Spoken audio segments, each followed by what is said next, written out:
So hi everyone, thanks so much for joining us. My name is Colleen Moore and I'm the Senior Programs Director for Young Professionals in Foreign Policy, and I'm also an ambassador for the Institute for Economics and Peace.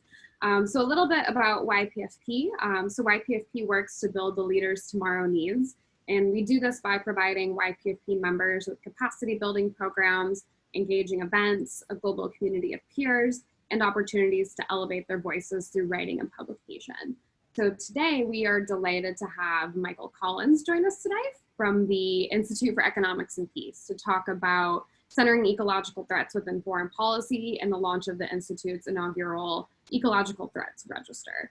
So before I briefly pass it over to Jessica and then over to Michael to start, I just have one administrative item. So for the question and answer session, which will happen after Michael gives his remarks and presentation, you can use the Q&A function at the bottom of your screen. So just a button at the bottom that says Q&A, and you can use that to submit your questions, and you can submit those at any time, and we will cover those during the Q&A portion. We'll organize the questions and pass them along to our guest speaker. So now I will turn it over to Jessica, who is the Outreach and Development Officer at the Institute for Economics and Peace, to briefly introduce herself. Hi everyone, my name is Jessica Duque. As Colleen said, I'm the Outreach and Development Officer at IEP in our US office. I helped set this webinar up with Colleen. We're very excited to talk about the launch of our newest report. But I will pass it over to Michael. Hi everybody, I'm Michael. I'm at the other end of the office at IEP. I'm the Executive Director. And for those of you who may not be familiar with the work of IEP, we're a non-profit, non-partisan research institution, and we're dedicated to changing the world's focus to peace as a positive, tangible, and achievable measure of human well-being and progress. We do that primarily through the Global Peace Index, which is our flagship report, as well as the Positive Peace Index, the Global Terrorism Index, as well as additional reports as well as the report you're going to see today. And we focus primarily on the quantitative analysis of peace. So really looking forward to present the results of the latest report that we have for you today, the Ecological Threat Register.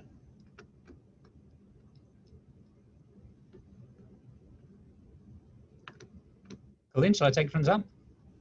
Yeah, definitely. Thanks so much. All right, great. So let me go ahead and share my screen here. Let me see. Okay, I'm assuming everybody can see Ecological Threat Register. Is that correct? Is that correct? Yes, we can see it. Good, good. So first of all, this is a really great opportunity for us. You know, a lot of you probably have significantly more expertise than I do, particularly in the area of foreign policy and international affairs. So I think this is going to be a great learning experience for us, and hopefully a good learning experience for you. You know, because of that expertise that you have, I may not always be able to sort of answer the most burning, pressing questions that you may have regarding a specific region or topic. But what I can do is ensure that I can get you those answers in consultation with the research team if need be. So with regards to the Ecological Threat Register, this is a report or a research product essentially that analyzes current and future risks arising from 8 indicators, and those include population growth, water stress, food insecurity, droughts, floods, cyclones, rising temperatures, and sea levels. And it places a sort of a particular emphasis on the number and the intensity of these, but most importantly, it cross-references this with countries' underlying level of resilience. So there's a lot of research out there with regards to climate change, with regards to individual threats, but we felt that there was a niche, that there was a need to be able to do research around the combination of all of these threats together and how they interact with countries' level of resilience. So that's where we, that's the angle that we came from with regards to this. So just before we delve into the main findings, the work of the Institute as a whole is something that is used pretty extensively by multilateral organizations and governments around the world, including the Commonwealth Secretariat, World Bank, and the United Nations. It's used in a variety of university courses around the world, and thankfully also downloaded very frequently, and we have a strong social media presence as well. Not, far from, I suppose you could call this sort of a promotional slide, but the point I'm trying to get across is that we are a research institution that takes our work extremely seriously. And my objective today is to try and, either introduce you to the work of the Institute if you don't know it, or to make you feel comfortable using the resource, the research of the Institute, knowing that it is well thought out and professional.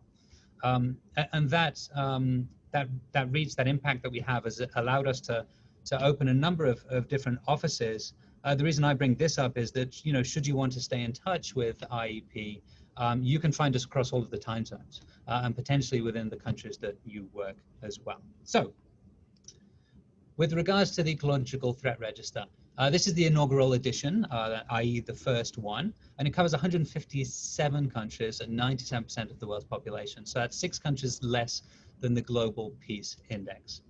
The report covers 8 areas of ecological threats, which I mentioned before, and those are sort of split between 2 domains, I should say. One regards to resource scarcity, so food security, water security, and population growth, and the other domain with regards to natural disasters.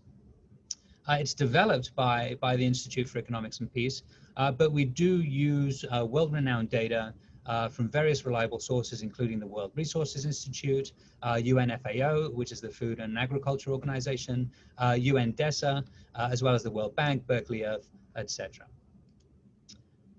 The measure of resilience that we use for the report is IEP's own positive peace framework. Now, I know that Colleen actually relatively recently introduced the positive peace framework to YPFP. So perhaps there's not a lot of need to go into tremendous detail, although I'll be extremely happy to do so because that's a main area of focus for our work. And then lastly, the Ecological Threat Register, it projects essentially until 2050, which coincidentally more or less relates to the 100th year of the United Nations. So we have a partnership with UN 75 to be able to kind of sort of spread these findings more broadly, to be able to entice or pressure, if you will, the UN into more action with regards to climate action and resilience. Not that they need much help in trying to get that message across. So anyway, with regards to key findings, 141 countries are exposed to at least one ecological threat between now and 2050. Now, those are ones that sort of reach a certain threshold. There are 16 countries that don't actually reach that threshold. So places like Iceland, Sweden, Costa Rica, or New Zealand. And it's, I want to note early on this sort of nexus between ecological threats and peaceful countries. And the fact that countries with high levels of ecological threat are also more in conflicts. We're going to see that through the data that we see today, and it's almost intuitive, but certainly reinforced. Ecological threats impact countries with lower levels of resilience more. This tends to degenerate into conflict. Conflict then weakens institutions that make the country less able to be able to deal with additional ecological threats. And of course, you get caught in that cycle, which is very similar to the violence trap, but in this case related to ecological threats. 19 of the countries with the most threats are essentially home to over a quarter of the world's population. And 10 of these are in the 40 least peaceful countries on the Global Peace Index. So 6.4 billion people live in countries which are exposed to medium to high ecological threats. So those are countries that have sort of more than 2 of the ecological threats that threat indicators that we talked about before. And in terms of overall findings, what we see is that there are 3 clusters of ecological hotspots, particularly susceptible to collapse. So this includes the Sahel, essentially from Mauritania to Somalia, so Mali, Niger, Chad, Sudan, Southern African belt below that from Angola to Madagascar on the right-hand side, so Zambia, Malawi, Zimbabwe, for example, and then the Middle East from Syria to Pakistan, so Iran, Iraq, Afghanistan. Only 2 of the countries that are most at risk are among the 10 largest recipients of climate aid. Actually, it's three. So it's Iraq, Uganda, and Ethiopia. And two of the major countries that are at high risk that are not getting climate-related aid are Pakistan, and I'm sorry, I have to revert to you regarding the other one. Three major immigration routes, and we're going to delve into this a bit more due to ecological threats now and in the future, are Latin America to the US and Canada, and then the Sahel and Sub-Saharan Africa, as well as South Asia and the Middle East to Europe. And with regards to that, we generally see that from our projections, 1.2 billion people could be displaced by 2050. So this is kind of sort of that graphic projection there. And, you know, what we see right now is that annually 25 million people are essentially displaced by current ecological threats. Another 8 million are displaced by armed conflict. So if we follow the current sort of line of projections, that's how we get to that 1.2 billion that could be displaced by 2050. So this is a kind of sort of what we call a quick mud map of ecological threats. Those countries with the highest number of ecological threats are the ones in darkest red. This is Afghanistan here. And there are kind of sort of three things to note. The number of threats is, of course, important, but it's equally important the intensity of these threats individually, which this map doesn't completely show. Secondly, we can note that there are some countries you know, that you wouldn't usually think of that have high ecological threats, for example, Australia and the US. And then third, this map doesn't incorporate yet the question of resilience. So as we move forward in the presentation, we're actually going to sort of see how this map changes. This is a breakout of the top, the 19 most exposed countries to ecological threats. And all of these are among the world's 40 least peaceful countries. Moreover, 14 of these countries, they're expected to double their population by 2050. So with regards to that, please keep the immigration note in mind. We're going to talk about that in a second, but let's delve in straight into resilience and positive peace. This is sort of that altered mud map, now factoring in resilience. And you can actually sort of see those bands that I was talking about before somewhat clearer. I'm not sure if you guys can see my mouse. I think you can. But here we are, you see the Sahel, here we see the Angola's Madagascar, and here we see the Syria to Pakistan. You'll see some of them have actually you know, got reduced vulnerability or less vulnerability. For example, in the case of the US and Australia, but then alternatively, countries with the lower levels of positive peace see higher vulnerability, such as in this case, Venezuela, Bolivia, and Paraguay. There are 31 ecological hotspots countries within those sort of belts that we were talking about. So these combine high levels of ecological threats with low and stagnant socio-economic resilience as measured by our positive peace framework. So thinking about all of that and bringing, actually, I apologize. Nearly 750 million people in areas with severe resource depletion, severe water stress and food stress. So, you know, something like severe water stress, for example, means that 80% of the fresh water available in a country is used on an annual basis. So, you know, as soon as you have something like a drought or some kind of sort of modification to weather patterns, you can have a significant impact in these areas. 1 billion people live in areas with severe exposure to natural disasters, and 200 million people could be displaced by armed conflict by 2050. This is all within the 31 ecological hotspots countries. And then after removing the overlap, because obvious, in many cases, there's sort of a gray area between displacement created by conflict and ecological threats. We project that, like I mentioned before, 1.2 billion people are at risk of displacement by 2050. Where are these people going to go? Well, there are likely to be three major routes. I mentioned them briefly before. from South Africa to the US, from the Sahel and sub-Saharan Africa into Europe, and also from South Asia. It's interesting, you know, during the Syrian refugee crisis in 2015, the second most common group of refugees into Europe was Afghanistan at the time. Now, you know, the UN generally reports that for the most part, when people migrate as a sort of an adaptation mechanism, they migrate within their country mostly, or to neighboring countries. People who make traditionally this longer trek are sort of 1 in 5. But of course, bear in mind that as resources become more and more constrained with these countries, that ratio is going to go up significantly. So, you know, in the future, based on our projections, we expect that migration levels in Europe and the US could regularly surpass the 2015 refugee crisis. So this is kind of a map, I suppose you could say, talking about the connection between ecological threats, resilience, and the potential outcome. So on the left-hand side here, we have, you know, low intensity and catastrophic ecological threats, most of which are the ones that we're talking about today. And then in the middle of the screen, we have resilience. So resilience can be broken up into sort of 2 different things. One is the coping capacity. And you have to sort of forgive the analogy. I need to think of a better one. But basically, the ability of the skin to be able to sort of withstand pressure from a knife, right, if you will.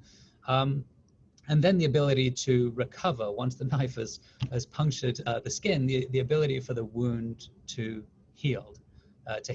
So in the case of a low intensity event, it's, you know, it's more likely that you know, the cut won't happen, and if the cut is not deep, it's more likely that the system in question is going to be able to recover and kind of sort of maintain what we call here the pre-shock level of well-being, right? Essentially with the same structure and with the same norms within a given society. But when the stress is catastrophic in nature, not only do you need a significantly higher coping capacity, so it doesn't progress to stage 2, if you will, but it also has significant higher probability of the system needing to reconfigure to be able to deal with this kind of sort of massive shock. You know, so you can think of it as I'm terrible with the analogies today, but you can think of it of recovering from a horrendous accident, I suppose you could say. And you know, for the most part, countries that are subject to these kind of shocks with low levels of positive peace or low levels of resilience end up operating at even lower levels of resilience, right? And getting more caught in this violence trap. So a clear case is the example of Haiti, for example, that still today is desperately trying to recover from the earthquake in 2010, and in many ways is sort of a failed state because it just did not have the capacity to absorb that in the same way that a country like Japan would have, for example. But even in countries with potentially lower levels of positive peace, there are some exceptions to that. For example, Rwanda being one of them, obviously highly shocked by everything that happened there.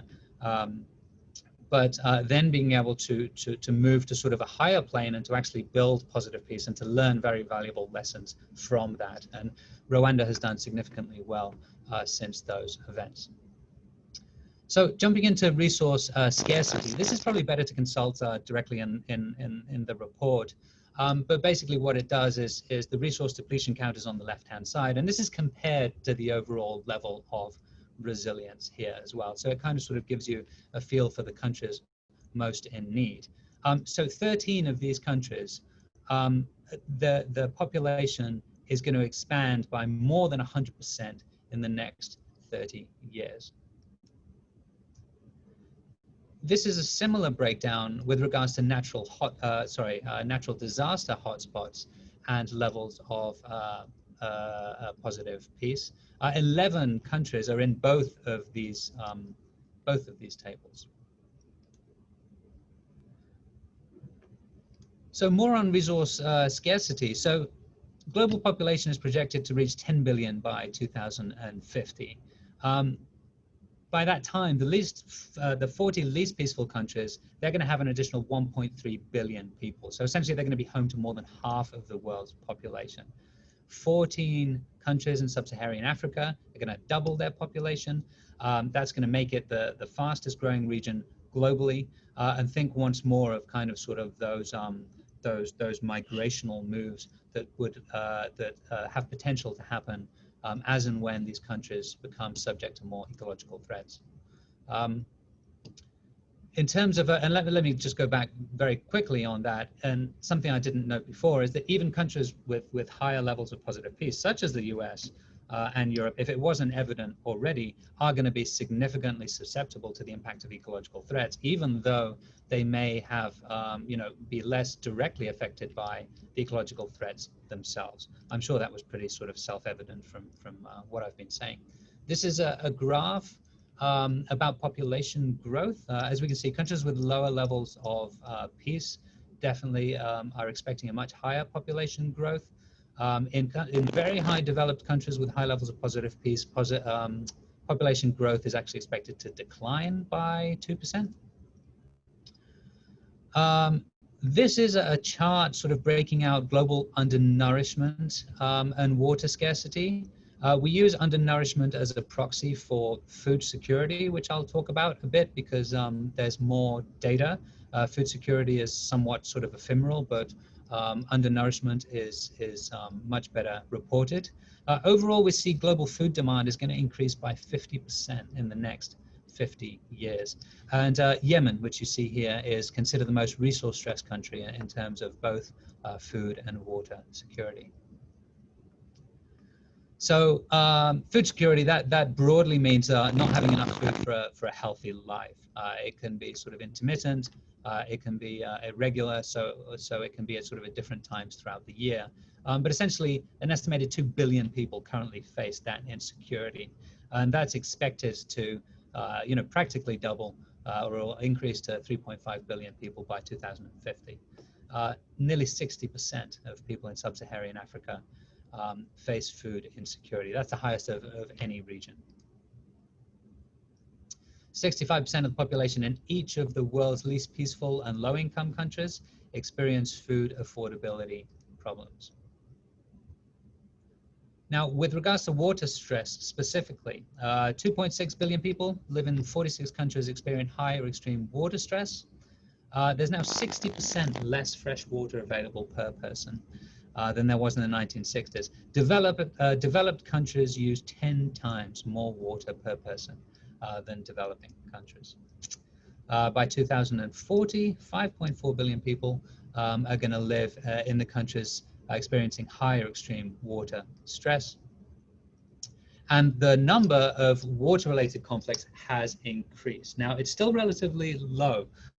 People are still generally resolving water-related conflicts peacefully, which is great, but of course that increasing number is worrisome. And actually just yesterday, I saw, or perhaps it was this morning, I saw an article about protesters in Mexico throwing Molotov cocktails, protesting basically water distribution from a dam in Mexico towards the US based on a historical agreement between the two countries. So that's an interesting and related event here. So the combined effect essentially of all of these things, rising temperature, population growth, and the variability of rainfall is going to really have a significant impact on the levels of water stress around the world. So I'd like to touch on natural disasters quickly. 1 billion people live in areas that combine both of these things. So a high intensity and frequency of natural disasters, but also low levels of positive peace. Floods and storms, they account for the majority of natural disasters. Floods are actually the largest. They account for 40% of all natural disasters around the world. Asia Pacific has suffered the largest proportion of natural disasters, so 2,800 more or less since the 1990s. That's worrisome because the Asia Pacific is essentially home to what is close to nearly 30% of the world's population right now. Natural disasters, I think I briefly mentioned it before, displaced 25 million people. That's 3 times higher than those displaced by conflict. Also to note is that a 2.1 meter rise in sea levels would permanently cover land that's currently home to 200 million people around the world. So generally getting to the end of the presentation, but given some of your expertise, I wanted to make sure to include these slides. You know, there's a lot of things that individual countries can and should do to build resilience to future ecological threats, but there is also, dare I say, a responsibility, but also in you know, especially looking at the migration flows, for example, in national interests, to ensure ongoing development and humanitarian assistance to the countries most in need. So we did a tiny bit of work about this in the index, and basically we see that the foreign aid classified as climate-related aid, that's increased 34-fold, but actually overall aid has only increased, has only doubled. So basically we think that sort of much of that climate aid is reclassification, that it hasn't sort of really happened at the programmatic level.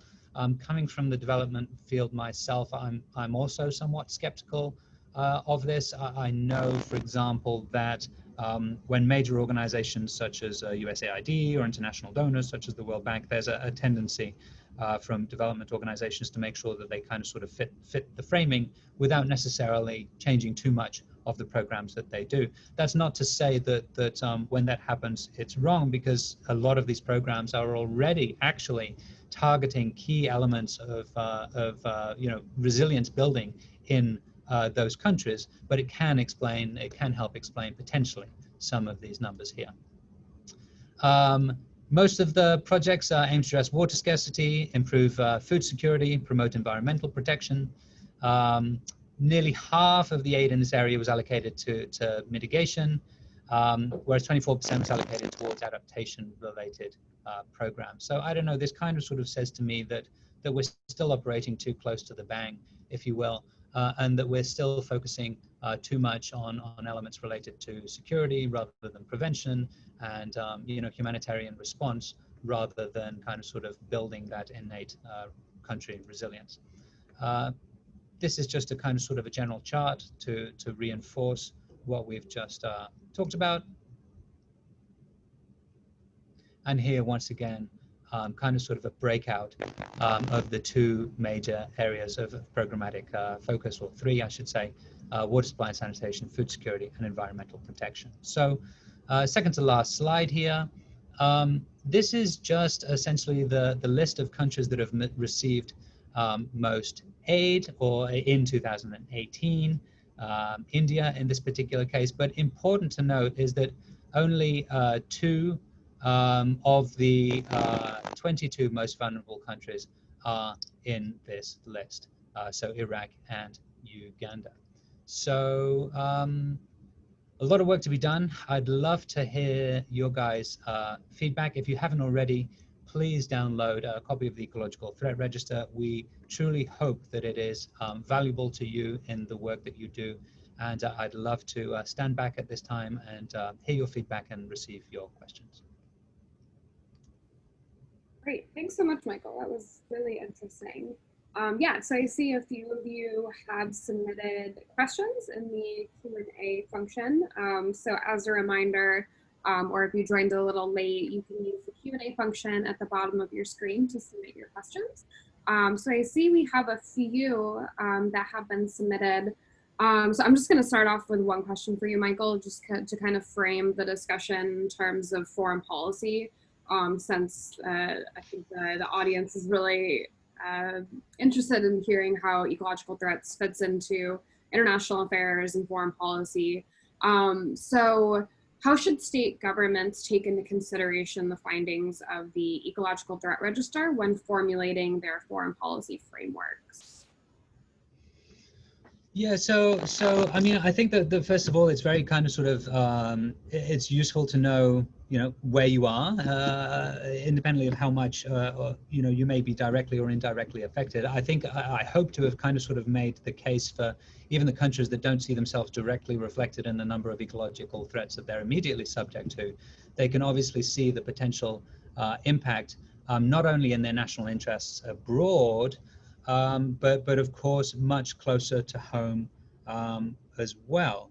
So, I mean, with regards to that, and with regards to foreign policy, I think that you know, there should definitely be a focus on that. But you know, even for countries who potentially don't have the kind of sort of the global leadership role or ambitions such as US and China, they should definitely kind of sort of use this as a touch on the shoulder to you know, reinforce resilience programs locally. And if we still want to stay within the foreign policy domain, we'll definitely improve relations with the closest, most neighboring countries, which are potentially those ones who are either going to be you know, in dire straits and will need your assistance, and who you may be affected by refugee or migration flows, or potentially the ones that are going to be assisting you sometime in the future. So definitely a lot more focus on regional relationships, as well as participation, for example, in broader business initiatives that kind of sort of allow a lot of the sort of the flow or recovery mechanisms after a disaster. I mean, if you take COVID-19, you know, the lessons that we can take from that right now, you can very easily equate COVID-19 to one of the ecological threats we're talking about today, and kind of sort of, you know, take immediate note of the things that we should be putting in place to make sure that we're much better prepared in the future. Great, thank you. So I'm just going to dive into some of the questions that have been submitted. So a question from Alan. You mentioned how little climate aid is directed at countries most at threat on the Ecological Threat Register. Is this because climate funding is very rarely directed to nature-based solutions? So, you know, this is more speculation on my behalf, I have to say. But yes, I think so. I think that there has been a tremendous amount of siloing, and in fact, the kind of sort of that's what I'm being told by the community. I think the sort of the climate change community are definitely trying to make a much louder noise to be able to make support, get those projects supported a lot more than they currently are. But you know, I'd also like to reinforce that it isn't necessarily about directly investing in climate-related issues. A lot of the ecological threats that we're talking about are not, you know, they're somewhat touched by climate, but are not directly related to it. For example, population growth. So, you know, in that sense, a lot of the aid can focus on broader socioeconomic elements that help build resilience. So focusing on building positive peace, for example. Great. So a related question that's from Ted, and you talked a little bit about this in your presentation, but if you want to expand a little bit more on the relationship between ecological threats and peace. Yeah, so it's really hard to break apart, and to a certain extent, I suppose you could say we don't try. You know, one of the things that we learned pretty early on when we were developing the Global Peace Index is that it's too complex and perhaps actually not even too difficult, but certainly it becomes irrelevant at one point to talk about causality. We found it a lot more beneficial to talk about correlation. And from that, anybody can extrapolate what they deem to be causal. So, you know, I guess I just want to kind of sort of focus again on this sort of cyclical nature of all of these different threats. Number one, we do see very strong evidence that countries with higher levels of ecological threats or higher numbers of ecological threats are also the ones that are most at conflict. Now, you know, the chicken and the egg scenario as to which came first, I'm not sure that that's a productive conversation, because invariably we'll just be going round and round because of the sort of the cycle and the trap that we were talking about before, you know, namely how ecological threats and the impact of those weaken institutions and society. Those weakenings lead to conflict, which then itself sort of weakens society and institutions further. And once caught into that trap, it's incredibly difficult to come out of it, which is why, once again, we see, for the most part, when countries are subjected to catastrophic ecological threats, there's a tendency for the system to rebalance downward.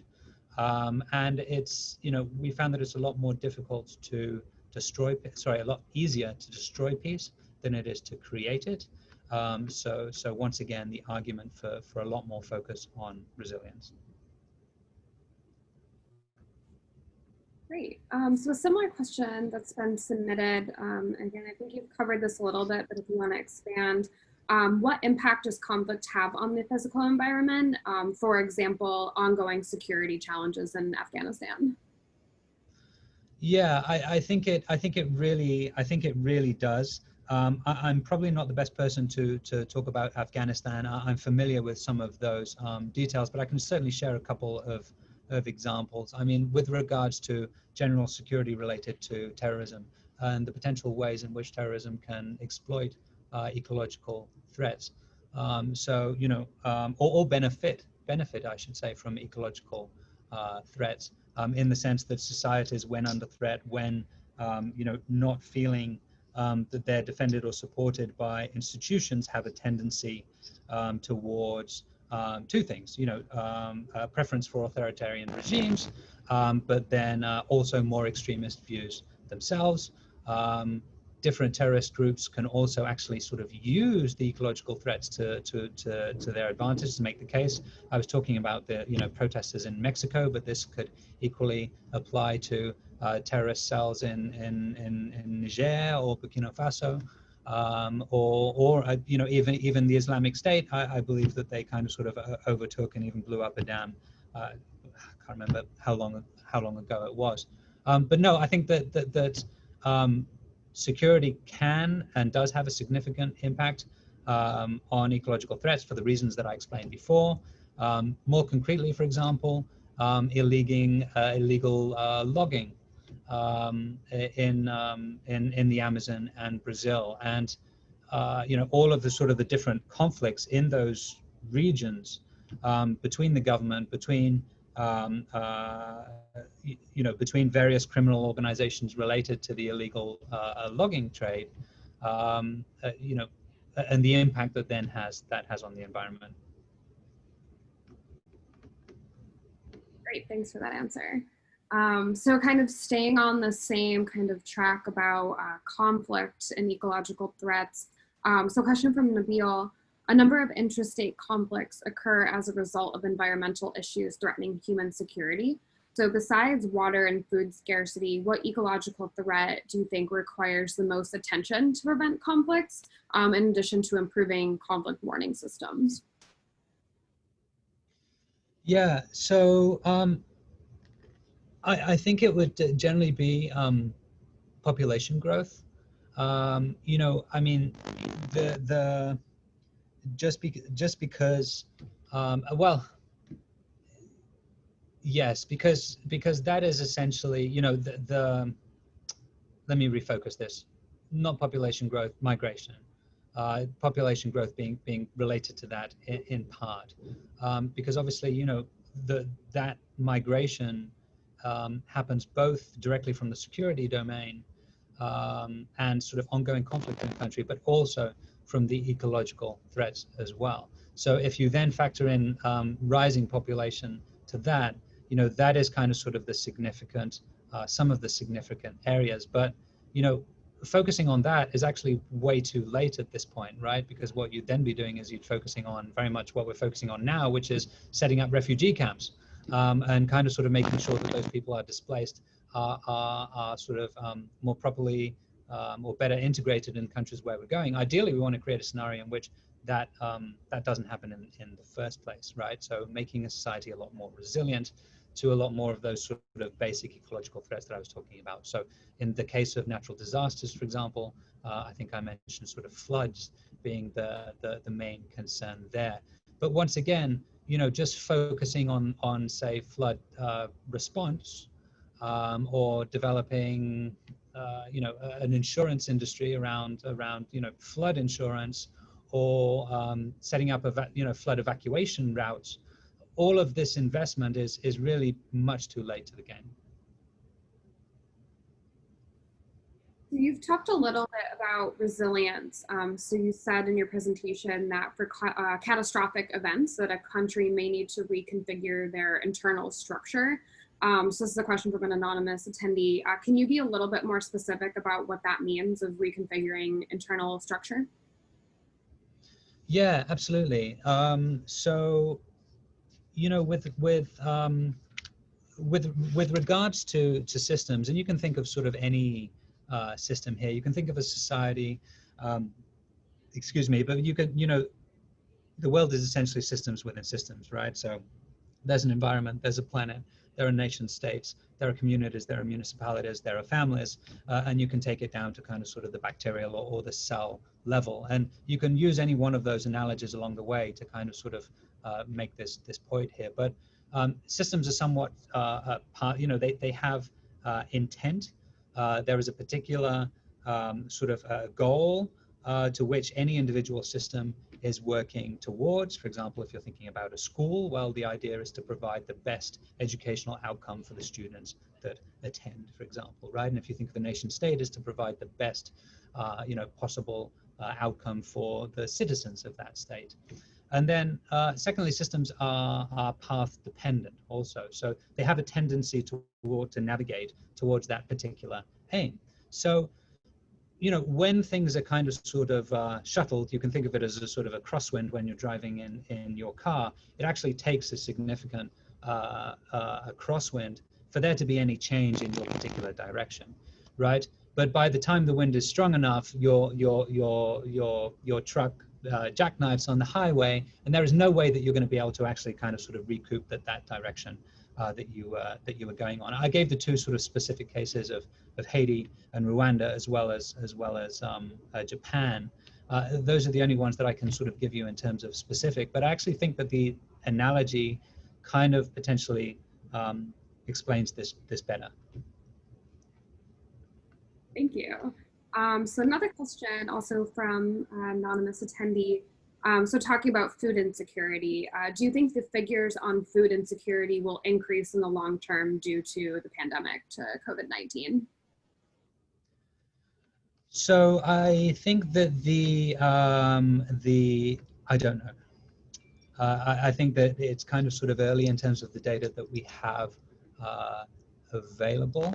I mean, COVID-19 for the most part is having a significant impact in that regard right here in the United States. I mean, we already know the amount of programs that have been put in place to be able to make sure that people who are already food insecure, including a large percentage of the children that go to school, have access to the food that they need. And we also know how much COVID has impacted the food industry here.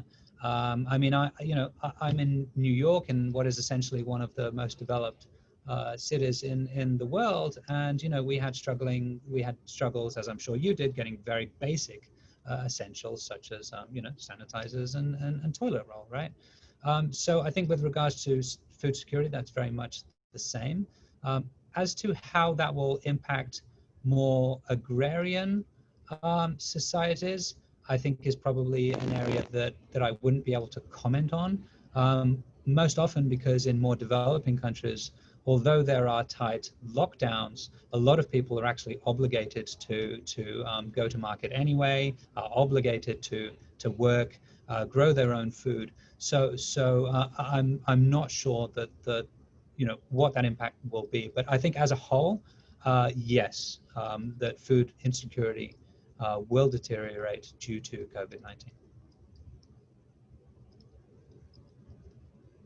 Our next question is going back to positive peace. So an attendee has a question about why the US has been labeled as having positive peace. So there has been an issue of exceptional levels of violence in the US, especially relative to other Western countries due to access to guns and mass shootings. So the attendee is curious about how this conclusion was found from the data. Yeah, absolutely. So in the case of the United States, it does have relatively high levels of positive peace, but it should also be noted that it's been dropping in positive peace for the last 12 years. And that's actually something that you can look at in the 2019 Positive Peace Index, which was released October last year, which actually kind of sort of predicted, if you will, a lot of the unrest that we're seeing in the United States, which I should also say is being reflected in other parts around the globe as well, even in Europe. So we have seen a significant drop in positive peace, not only in the US, but globally in the last 12 years. One of the reasons we believe, for this increase in civil unrest, because specifically we've been seeing a drop in the attitudes domain of positive peace. So in the US, this refers to group grievances, and also the quality of information and freedom of the press as well. Now, let me also note that the US actually does much worse on the Global Peace Index. So it's actually 128th on the Global Peace Index. So it's not considered by any means a society at peace, although what the US does have is significant reserves to be able to deal with any crisis. You know, we have an extremely strong business sector. We have an extremely strong banking system. We have, you know, an extremely strong leverage with other countries around the world, for better or for worse. So all of those things, you know, some of the, you know, the elements around the I'm going to leave it there. Great, thanks. And I put in the links in the chat to the 2019 Positive Peace Report and the Global Peace Index for attendees who want to take a look through that and learn more about both of those indices. And let me just, if it's okay, let me actually just go back to this question, because you know, thinking about positive peace in the United States and looking how we're reacting to the COVID-19 pandemic and asking ourselves, could or should we be doing it better? What are the things that we could potentially put in place? It actually brings to bear some of these deteriorations that we've been seeing, specifically with regards to free flow of information, one of the key pillars of positive peace, right? And ways in which you know, we're all personally affected by the information we're receiving, and you know, to be quite honest with you, for many of us, it feels like we don't know what to trust anymore. And that in itself can actually lead us to making very precarious decisions about how we react to COVID, such as wearing a mask or not wearing a mask. So it's certainly not for me to sort of determine what approach would be best, but you know, it does show how drops in positive peace can have significant impact on the ability of a country to respond to this kind of crisis. So it's going to be very interesting. You know, we've just had derecho. We had a hurricane the other day, and of course there's the terrible wildfires in California right now. It's going to be very interesting to see how the states and the federal government reacts to those. And if you know, all of you would like to kind of sort of look at that response through the lens of positive peace, you know, it should be able to kind of sort of show the particular areas where we could or should be doing better. Great, thank you. So a question from Connor. What specific implications do you see for peoples living on islands, so like Madagascar or island scattered states like Indonesia? It seems like that would affect both the impact of rising waters and their ability to migrate. Yes, absolutely, and I think that's in a nutshell. I don't think that I can add a lot more than that, but yes, significantly affected by sea level rise, as well as their ability to migrate. Some of these smaller countries aren't actually included in the Ecological Threat Register because there's potentially no data for them, or they kind of sort of don't reach the threshold that makes them globally comparable to other countries. But as a simple answer, yes, I completely agree, and those would be the two main concerns. Great. So a question about foreign policy related to ecological threats. So you have NGOs, non-governmental organizations focused on environmental issues using Track 2 diplomacy to influence policymakers and international organizations to address these issues. Is there a lack of consensus addressing these issues in foreign policy, do you think? Colleen, what do you mean when you refer to Track 2? Remembering back to some of the diplomacy studies I've had, but that's like official diplomacy, like diplomatic relations, I believe. Right. And right. in the chat, if correct me if I'm wrong. That was a question from Nabil in the Q&A. You know, this is probably actually a question that I could ask you, because once again, certainly as a group, I think that you could probably answer it a lot better than I can. But I mean, my impression is generally that there is consensus around this. I mean, the Paris Climate Accords are a very clear example. I'm sure that there was a lot of track 2 diplomacy that had to happen for that to be put in place. And although kind of sort of the country commitments are somewhat vague, it is nonetheless a massive step forward in acknowledging that a problem is there. And you know, even in some of kind of sort of the higher ranks, for example, I was talking with relatively senior members of the Department of Defense, and that is an area that they consider to that they completely acknowledge and consider to be an existential threat to the United States. So I think that yes, that there is general consensus. What there perhaps isn't consensus about is what exactly needs to be done. I mean, a lot of the focus is on reducing emissions, which is of course should remain a massive focus. But in many ways, it's too late. I mean, the building of positive peace takes time. So you know, if we want to free ourselves from some of the potential impacts that we're talking about today, we're already overdue by 10 or 15 years. And I think that that's the area that we as a whole continue to struggle upon. Great, thank you. So let's see. So China is in many ways taking up the leadership role in tackling climate change as the US is kind of stepping back. Do you see this as a positive trend, or are you pessimistic about these kind of trends? I don't really know. I couldn't really say, because I'm kind of sort of not familiar with you know, what the general intentions are there. I think, I mean, broadly speaking, I think that any country that takes the role or assumes the responsibility of kind of sort of leading the world through this crisis is certainly you know, should certainly have a go. And if that happens to be China, then that's fantastic. You know, I mean, ultimately, I think that the more countries get involved, the better.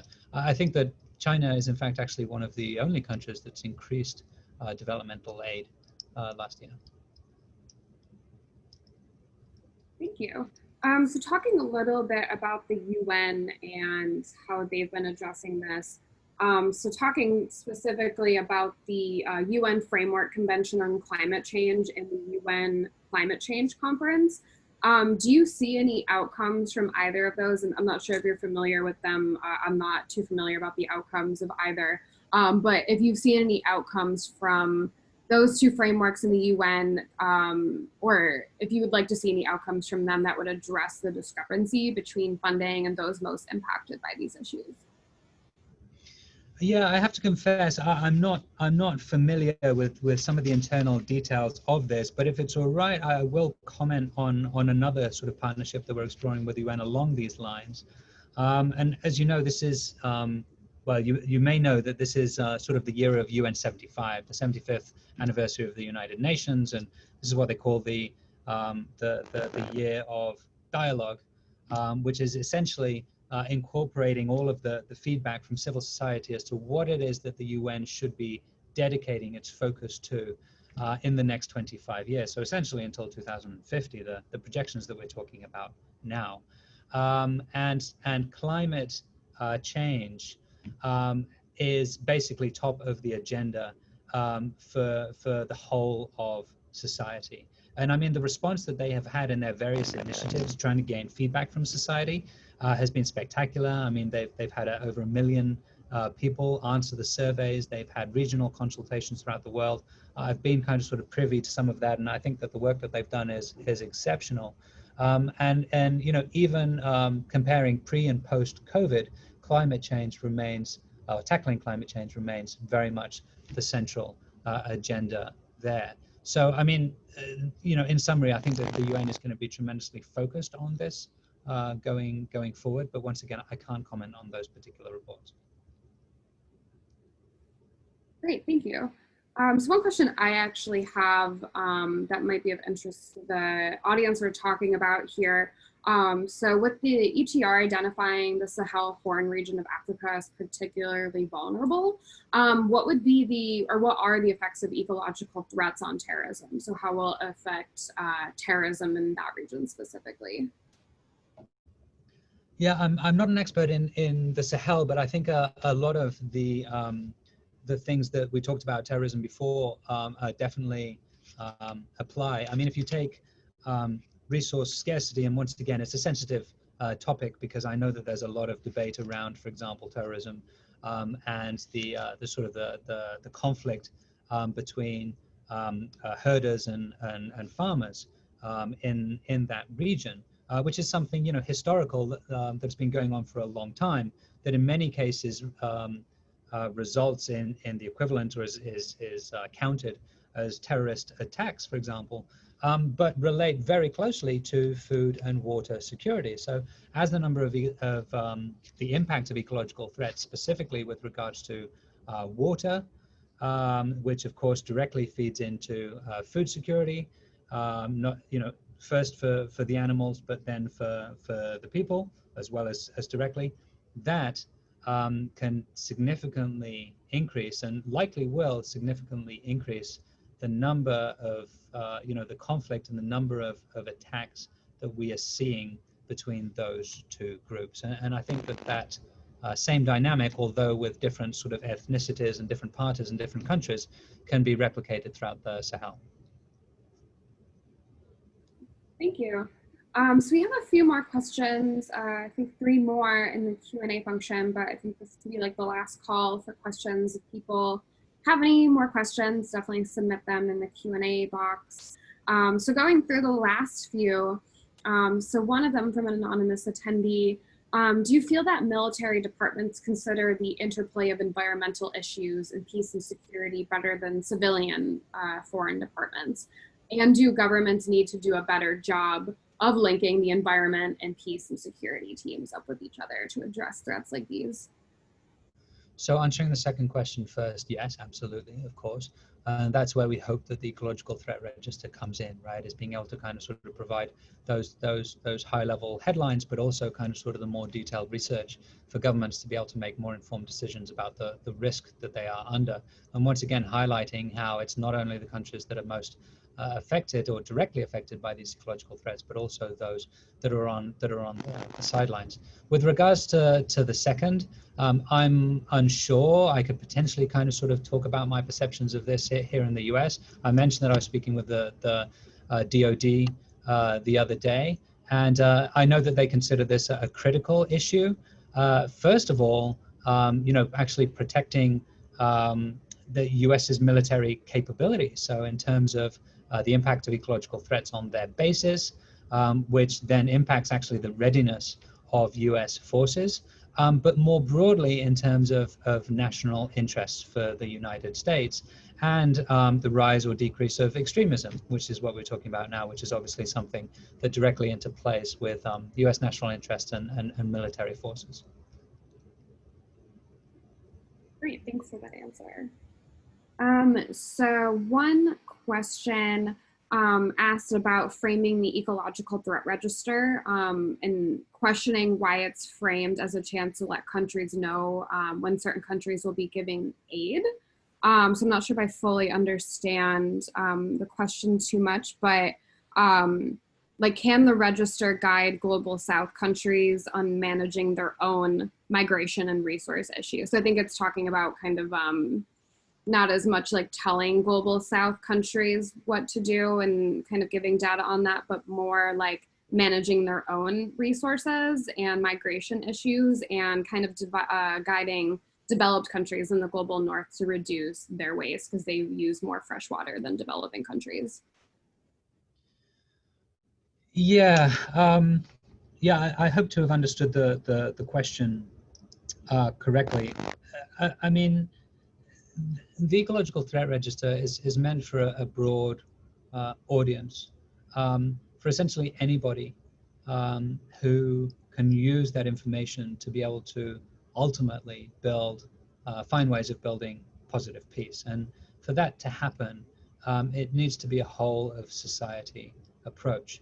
So not only governments, but of course private sector, the sciences, academia, and civil society, both formal and informal.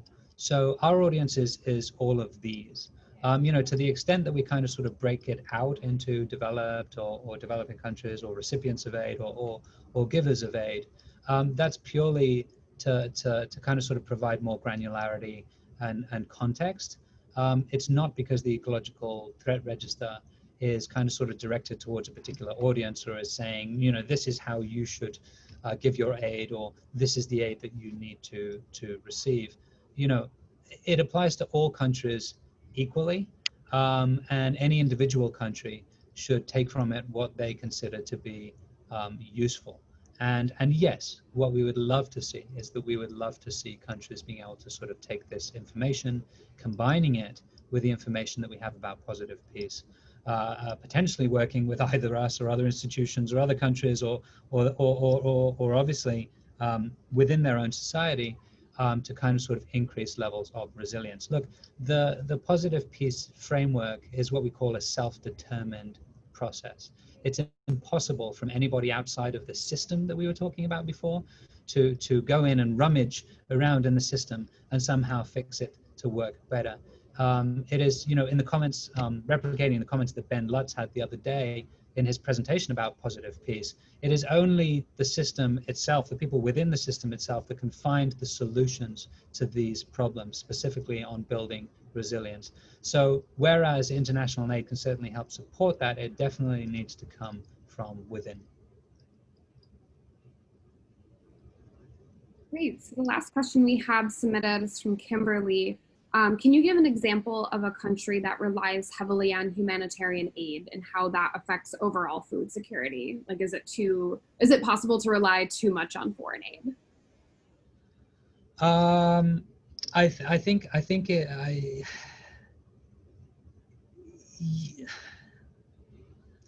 I'd say I'm probably not qualified to answer that question. The two examples that I gave of countries that do need it, that do receive aid, are Iraq and Uganda. Ethiopia, less so. Pakistan is in need of aid, but isn't currently receiving it. It's difficult. It's difficult to say. I don't consider myself qualified to answer that question. Yeah, I'm sorry. I think a lot of deep thought needs to be given into if aid is distributed, how aid is distributed, and making sure that it is done so not in a way that is conditional to what the giving country's national priorities are, but are deeply focused on building resilience and building resilience over the long term. Great, thank you. And I also just put the link to the YouTube video of the positive peace discussion we had a few weeks ago. So that's what Michael referenced, Ben Lutz's remarks. So you can take a look at that presentation from a few weeks ago. But yeah, I think that's all of our questions that we've had submitted. So one question I wanted to ask that just kind of frames one specific, and you talked a little bit about this, but just kind of frames the refugee crisis and ecological threats. I think that is really important to talk about. So what is the way forward on ecological threats worsening the refugee crisis and vice versa when the refugee crisis kind of negatively impacts or makes ecological threats even worse? Yeah, like I say, I think a lot of this is I think a lot of this at this stage is unavoidable. So there definitely needs to be kind of sort of preparation for this migration, but to the extent possible, once again focusing on building internal resilience.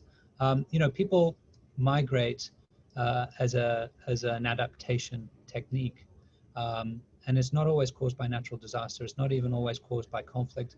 In many occasions, it's also caused by simply seeking a better life or better income. So with regards to all of that, being able to invest more heavily or dedicating more to healthcare, to education, to providing, to well-functioning government, essentially all of the pillars of positive peace, well-functioning government, equitable distribution of resources, free flow of information, good relations with neighbors, high levels of human capital, acceptance of the rights of others, low levels of corruption, and a sound business environment are all things that can reduce the refugee or the migration flow, because obviously, there are better internal conditions within the country. So I think that's where the focus needs to be. Yeah, there's one thing I've learned as a IEP ambassador, it's that, all of the systems are so interconnected, and we need to strengthen like all of the pillars of positive peace to really forge like resiliency, as we're talking about. So thanks so much for answering those questions. Jessica, did you have any final questions to ask Michael, or any final remarks before we start to close out? No, not on my end. I just want to say thank you, Colleen, for hosting this webinar. I think it produced pretty fruitful discussion and a lot of really large thoughts about how we should address, ecological threats, not just in the United States, but, globally, as you all continue to pursue your careers in foreign policy. So thank you again. Yeah, of course. It's been a really great discussion. So Michael, do you have any kind of final remarks, just wrapping it up? Yes, I would. If you'd like to learn more about positive peace, not only do you have a link to the presentation given the other day, but we also have a Positive Peace Academy available on our website. That is a free training course that you can take to learn more about positive peace. And I'd also like to invite anybody interested in becoming an IEP ambassador to apply. The second cohort for the 2020 ambassadors is now open, so you can also go to our webpage to do that. Great, thanks so much. Yeah, and I've had a really great experience as an IEP ambassador. Like, you get access to webinars and learn more about positive peace. I went through the Positive Peace Academy and it was great, and I learned so much. So all of the attendees here will definitely be receiving a follow-up email with me just thanking you for attending, but feel free to email me back if you have any questions. I can put you in touch with people at the Institute for Economics and Peace as well. But yeah, overall, I just want to say thanks so much to Michael for joining us for what's been such a really enjoyable discussion. And thanks to Jessica for helping to put together this event. I also want to thank the YPFP members and other people in the community that have attended for spending time with us today and for your continued engagement with our community. So we ask that you keep an eye out for upcoming events. So I know we have a few coming up in the coming months and coming weeks. We're partnering with OECD to talk about unemployment and worker security during the pandemic, and that's happening 2 weeks from today, actually. So you can register for that on our website. If you're not currently a YPFP member, we also encourage you to become a member. So I'll also put that in the chat, and I put the link to our upcoming events in the chat as well. So thank you so much, everyone, and take care of yourselves, and we hope to see you soon at a future YPFP event. Thank you very much. Thanks, everyone. Take care. Thanks.